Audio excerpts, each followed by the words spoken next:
Some of the best looking games ever made came out for the Super Nintendo in the early 90s, but good graphics doesn't always mean good gameplay, and I learned that the hard way with The Lion King, the platformer based on the movie. It may be the most visually accurate movie-to-game adaptation of the time, the gameplay on the other hand felt unfairly hard, and not only that, but it was designed to be as difficult as possible. As a kid, I found this game to be so difficult that I was never actually able to beat it.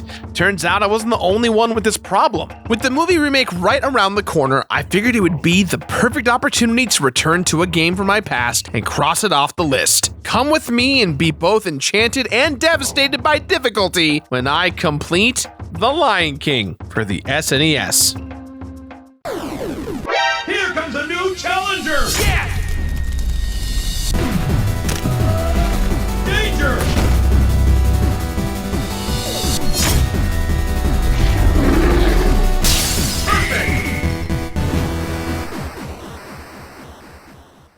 Hey everyone, and welcome back to another brand new episode of The Completionist, where we don't just beat the games, we complete them. The Lion King is an all-time classic animated film, but the game based on the movie has always had a reputation in the retro community for being kind of crazy hard. And I always take that kind of thing with a grain of salt and figured, you know what, it might take me maybe an hour or two tops. It was difficult for me as a kid, but now the time has gone by, it can't actually be tough as an adult, right? Right?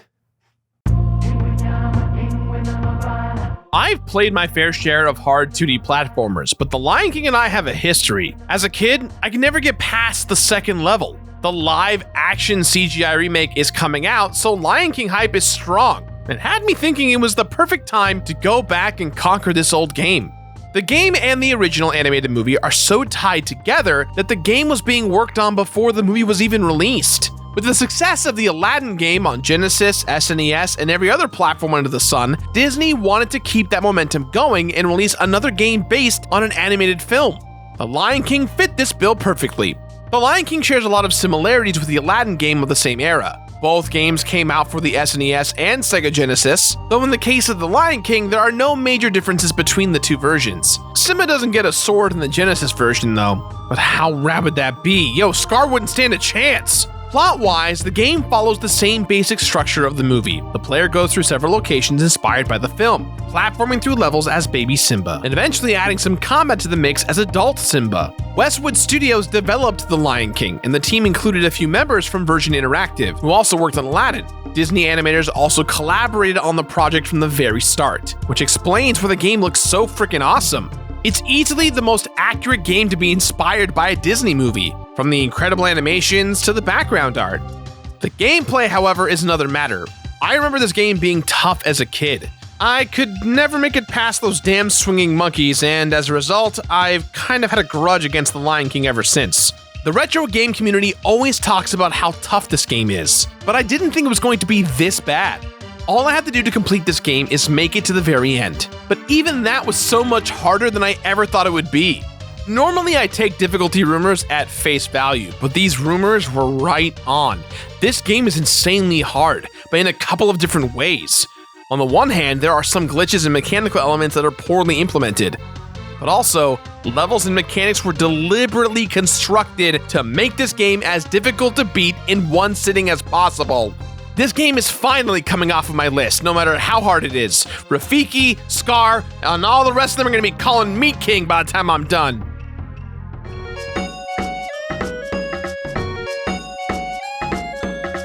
The Lion King is the best looking, most well-animated Disney platformer ever. It's also the most accurate in terms of translation from movie to game, art direction wise. This fact alone was almost enough to make up for all of the problems I had trying to battle through this game. Almost. It's easy to say, hey, this game looks amazing because, yeah, it does. But I think the fact that Disney animators worked so hard to faithfully translate the look of the animated movie into a Super Nintendo or Genesis game is incredible and noteworthy. The game focuses on Simba's journey from young cub to badass adult. And as a result, there are a few favorite characters from the movie missing. No Zazu, no Nala, no Sarabi? Oh, come on, I can't be the only one who remembers Simba's mom. Anyone else? Even Timon and Pumbaa are playable in the bonus levels, and that made me glad. And yeah, those levels were kinda short, but they were cute and fun. Timon's even wearing his little grass luau skirt. I would have loved a level where you have to woo Nala while a chiptune version of Can You Feel the Love Tonight plays in the background. Maybe with the new movie coming out, we'll get a new 2D platformer to go along with it to dazzle and frustrate a brand new generation of players. And this time, it'll be developed by Way Forward, who will make a licensed game out of anything. But no shade, I love those boys. They're good games. There were parts from the movie that were cut ultimately, but some of those locations are still in the game, like the area where Simba runs through the lava caves. I've seen The Lion King a million times, and seeing Simba in new locations that still feel like they would really fit in the movie is really cool. Just knowing that the art direction of the movie was so influential on level design and mechanics makes this game feel even more like a great adaptation of the movie, which is tough for a licensed platformer. But let me tell you something, it's the animations that are the most stunning. See adult Simba climbing up that ledge? It looks like the scene from the movie, right? No, really. Look at this! Are you kidding me? It's a wonderfully faithful copy of how Simba clambers up walls and makes the game feel so dramatic. Yeah, there are parts of this game that don't represent the movie very well. Simba never fights bats or cheetahs in the animated film, nor does he spend an hour of his life trying to climb up a waterfall on slowly falling logs. But the backgrounds are instantly recognizable, and seeing Pride Rock appear in the distance in the very first level instantly called the movie to mind. The stampede, while ridiculously hard to survive the first time through, made me feel just as stressed and anxious as the scene in the movie does. Disney clearly wanted to follow up Aladdin with an even better looking game, and they succeeded. The idle animations for young Simba alone are amazing, nearly worth the price of admission. The game looks and moves smoothly and just completely devastates my heart with the good old nostalgia hammer. I'm trying to stay strong and be objective and critical here, but it's so hard. Just look at Simba trying to catch that butterfly. It's too cute!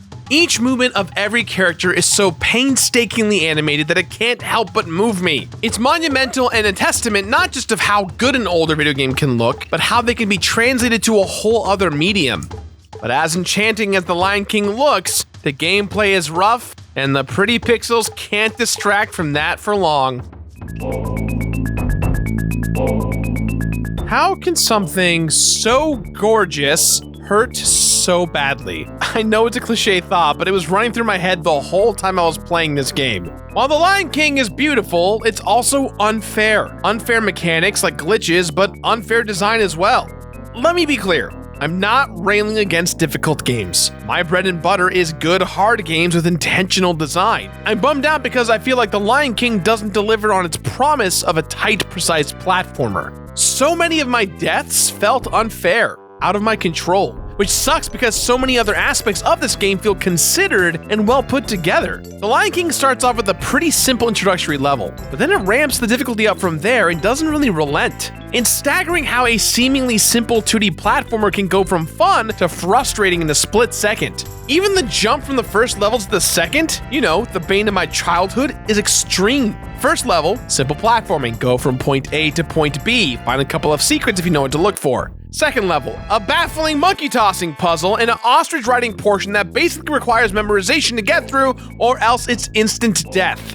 I learned that this level was intentionally made harder just to screw with kids. Back in the day, when Blockbuster Video had just started renting video games, Disney made a rule that they didn't want a certain amount of their games to be beaten in a short period of time. They were encouraging people to buy games rather than rent them and beat them in a weekend. So the developers of Lion King took that to heart, making that infamous monkey puzzle harder than it should have been. The Dev Play series from Double Fine goes in more depth on this topic, and it's so satisfying. I feel vindicated and really, really sad. This game is arcade style, meaning that Simba has a limited number of lives, and once those lives are spent, a continue is used up. Once all the continues are gone, the player must start the entire game all over. It feels punishing, especially since older games like Super Mario World had way better checkpointing. Man, I used to put up with a ton of BS when I was younger, but now I don't have time for this crap. This is the kind of game where you have to memorize ideal tactics and paths for every level, no exceptions, and anything less is going to get you slapped. Collecting as many continues and one-ups as possible is the only way to combat the deliberate death trap sections designed for this game, though I probably lost more lives trying to find extra ones than if I had stayed on the main path. I smacked against that second level brick wall for probably an hour and a half before I was even able to make it to level 3, taking me right back to how I felt as a kid. But a lot of this wasn't the difficult design. It was the cheap deaths like glitches. Missing a jump and dying instantly felt old school, but not in a fun way. Sometimes Simba wouldn't even grab a hippo's tail or a ledge that needed to be climbed, just because I was a few pixels off of where I needed to be.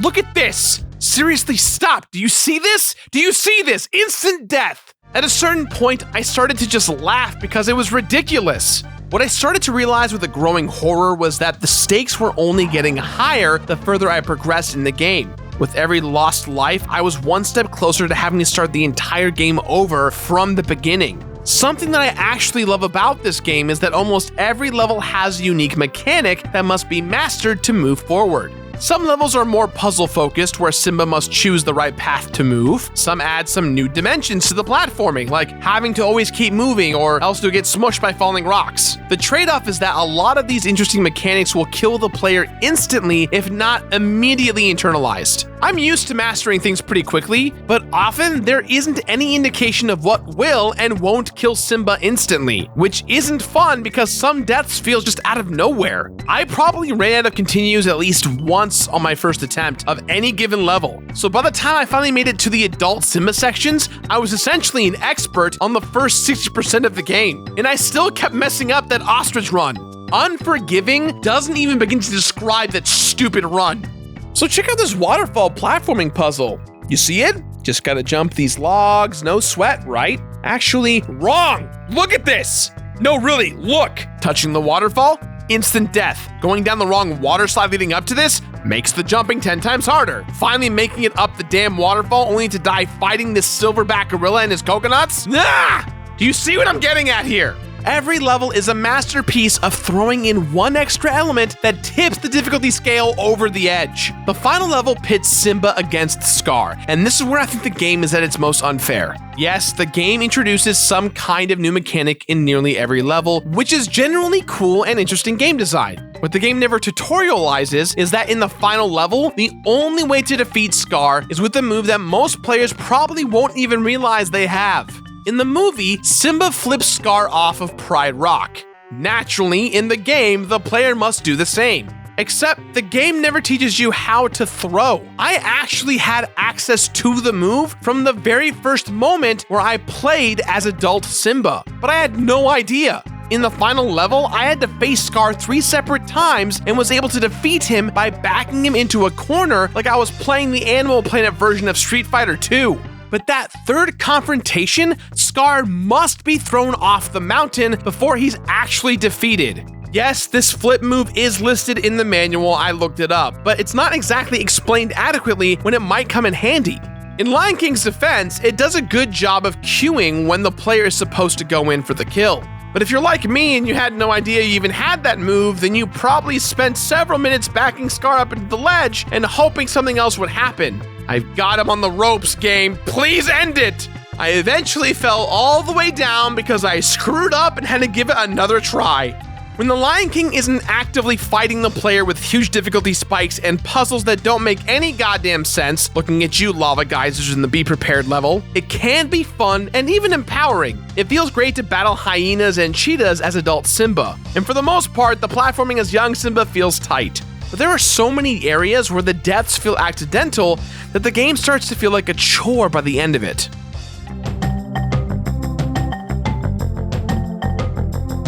So I thought this game would be maybe an hour and a half, 2 hours tops to complete. Instead, I got wrecked on that difficulty curve over and over again. And after all of that, at the very end of the game, there's nothing but beautiful animations and a credit screen. There's really nothing to show for making it through the gauntlet of this game. I felt wrung out like a sponge by the time I finally flipped Scar off of Pride Rock.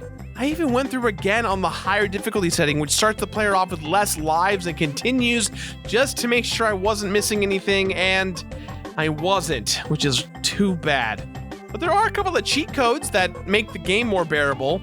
On the title screen, if you go to the options and spell BARRY on the SNES controller, you gain access to the level select and the option to turn on invincibility mode, which is great if you want to watch Simba get mauled by Scar for like minutes on end. Thanks, Barry. One more fun extra thing, if you enter that cheat code in and then press RAAB while in the same options menu, you can play the game upside down. It's completely ridiculous, but still a fun extra to see how far you can progress. While I completed The Lion King for the SNES, there were 63 deaths, so many of which were before Simba even got a chance to be an adult. 15 continues used, taking me back to the start of the level every time. 5 times I had to start the game over from the very beginning because I ran out of those continues, each time more heartbreaking than the last. 6 hours of total playtime, which is way the hell longer than I imagined I'd be putting into this game. And 1 lion toss throw that I wish I learned about much earlier in the game. The Lion King, the game's animations and art direction are absolutely stunning, but the game itself is incredibly difficult and unforgiving, which is a huge letdown. It does feel amazing to finally cross this game off my list though. If you enjoy retro games and want the experience of a hard platformer like back then The Lion King is certainly worth playing. It's a piece of history that has some incredible animation and art. However, there isn't really anything to do aside from making it to the end of every level. So, with that in mind guys, I'm giving The Lion King my completionist rating of play it.